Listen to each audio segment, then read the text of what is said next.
Hello, class of 2020. How are you? I'm here at home in the chapel at the Jesuit community, but normally you'd find me at Bellarmine Chapel. I'm Father Eric Sundrup. I'm the pastor there. You know, it's that funky building smack dab in the middle of campus. It's got the swooping roof. You've probably seen it. Well, let me tell you, I miss you all. It's far too quiet here on campus, except of course for those of you that are practicing your hammer throws for some reason after 10 p.m. in the Brockman parking lot. We can hear you, don't worry. But it seems like fair payback. I think I did the same thing 20 years ago. So I just wanted to offer you some words of support and encouragement at this time. In my time working on college campuses, there is one little prayer that I've given out far more than any other prayer. I think it's a great prayer for you all in this time of pandemic, a period marked by so much crisis, confusion, and transition, so much more than is normal. So this prayer, it's by a French Jesuit scientist who lived in the 1900s. His name is Pierre Teilhard de Chardin, and the prayer is called Patient Trust. It goes like this. Above all, trust in the slow work of God. We are quite naturally impatient in everything to reach the end without delay. We should like to skip the intermediate stages. We are impatient of being on the way to something unknown, something new. And yet it is the law of all progress that it is made by passing through some stages of instability, and that it may take a very long time. And so I think it is with you. Your ideas mature gradually. Let them grow. Let them shape themselves without undue haste.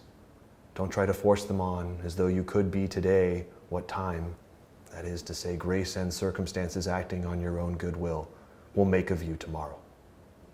Only God could say what this new spirit gradually forming within you will be. Give our Lord the benefit of believing that God's hand is leading you, and accept the anxiety of feeling yourself in suspense and incomplete. As I racked my brains to think of what would be best for all of you, I was asking, what do you need to hear? What do you want to hear? And what can I honestly say? And my gut wants me to tell you that it's going to be all right. And I could say that. It's not utterly false, but it's certainly not completely true. It's not going to be all right. Things are messed up. We are launching you into a very uncertain economy in a world rife with fear. And lots of people are struggling to figure out how to make things work under unprecedented circumstances. There are a lot of unknowns. So yeah, it's not all right. This is not how any of us imagined you'd be spending senior week. This is probably not what you dreamed about last semester or early in the winter. What you daydreamed about is you needed that extra energy to get through a study session. But it could be all right. It could be something new. And you could be part of that. I don't know all of you, but I do know a number of your classmates, and they are amazing people. They are people who give me hope. And I know that if you and your classmates are willing to stubbornly and steadfastly hope, and to hold on to that hope and to keep sticking it out, then yeah, it will be all right. In the very long game that gets played out by religious folks like myself. We don't play the game in 4-year cycles or even in decades, more like centuries.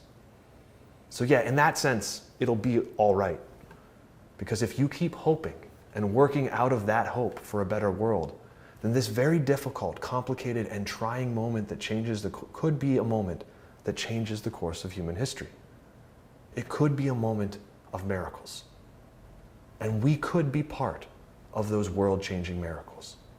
And you can come back in 20, 30, and 40 years and tell us stories about how this moment that you never dreamed about, the one you never imagined, how this moment allowed you to do something extraordinary. You can come back and tell us all how this cauldron formed you and gave you skills, outlooks, and insights that you didn't notice until much later. So what would I say to someone about to get launched into this mess? I'd repeat that prayer that I read earlier from Teilhard de Chardin, and especially this line. Accept the anxiety of feeling yourself in suspense and incomplete. I imagine many academic advisors would warn against having an incomplete on your transcript. Don't worry, this incomplete isn't going to get listed there. You are in suspense and incomplete. We are all in suspense and incomplete. I imagine you can all feel it because we can feel it here, even back on campus. And it pains us all. But we also, in that moment of pain, can catch a glimpse or a glimmer of hope. And when we notice it, when we focus on it, it dwarfs that pain because that hope contains so much and can do so much. It's why St. Ignatius always instructed people to start prayer with gratitude. Start with the place where you can say thank you. The place that has even the slightest hint of hope. You can choose to trust and have hope. That is something you can do even in the midst of the swirling unknowns.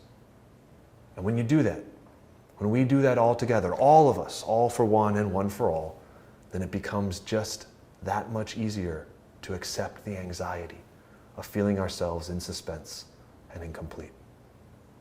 Take care of yourselves, class of 2020. We love you, we miss you, and we can't wait to see you again